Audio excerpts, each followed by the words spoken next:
শুভ সকাল বন্ধুরা, আমার ছোট্ট একটা ব্লগে তোমাদের সবাইকে ওয়েলকাম জানিয়ে শুরু করলাম। তো আজকের ডেটটা হচ্ছে 11ই এপ্রিল, আর 11ই এপ্রিলের দিনের ব্লগটা চলো তোমাদের সঙ্গে শেয়ার করি। হ্যাঁ, দিতে একটু দেরি হচ্ছে কিছু প্রবলেমের জন্য, তো যাই হোক তোমরা একটু মানিয়ে নিও আর অনেক অনেক ভালোবাসা দিও যাতে আমি এগিয়ে যেতে পারি, এই ছোট্ট পরিবারটা যেন আস্তে আস্তে অনেক বড় হয়। তো যাই হোক, আজকে কিন্তু কাজবাজ দিয়েই শুরু করলাম। তো আজকে ভাবলাম এই রুমের নিচে, যেহেতু এখন গ্রীষ্মকালটাতে থাকা হচ্ছে দিনের বেলাতে, রাত্রে ওপরেও থাকি কোনো মতে কষ্ট করে আর কি। আর এই দেখো, কালকে ঝড় বৃষ্টি হয়েছিল বিকেল থেকে একদম পুরো সন্ধে রাত অবধি। তো সেখানে কি অবস্থা হয়েছে দেখো, বেলকনিটাতে প্রচুর ধুলো, তার সঙ্গে জল জমে গেছে। আর তার আগে চলো একটু মনটা ঠিক রাখার জন্য আর কি রুমে এসে একটু বসলাম। তো তোমাদের এখানে কি কথা বলছিলাম আমি নিজেও জানি না, তো যাই হোক সেটা মিউট করে দিচ্ছিলাম, হয়তো উল্টোপাল্টা কিছু বলছিলাম।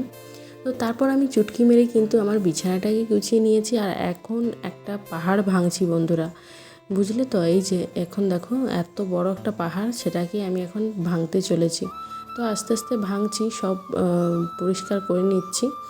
আর এই দেখো, এই শাড়িটা তো সেই দিন অনুষ্ঠান বাড়িতে পরে গেছিলাম, সেটাকে একটু ভালো মতো করে রেখে দিচ্ছি।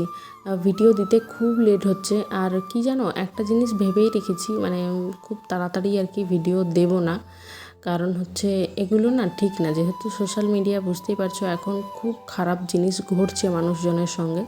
তো সেই জন্য মানে ভিডিও করাটা আমার খুব পছন্দ আর কি।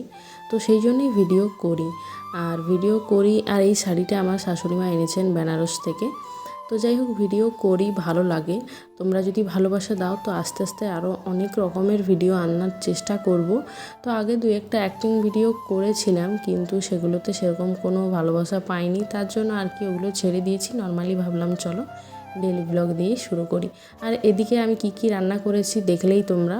তো তারপর এটা হচ্ছে আমরা নতুন এখানে বসিয়েছি, গত বছর নেওয়া হয়েছিল, তো জল পড়ছিল বলে ওটা আর কি আর ইউজ করা হয়নি। তো আমাদের যেহেতু এখানে জলের খুব সমস্যা, ওই জন্য ওই বাইরের ট্যাপ হিসাবে দিয়ে দিয়েছি।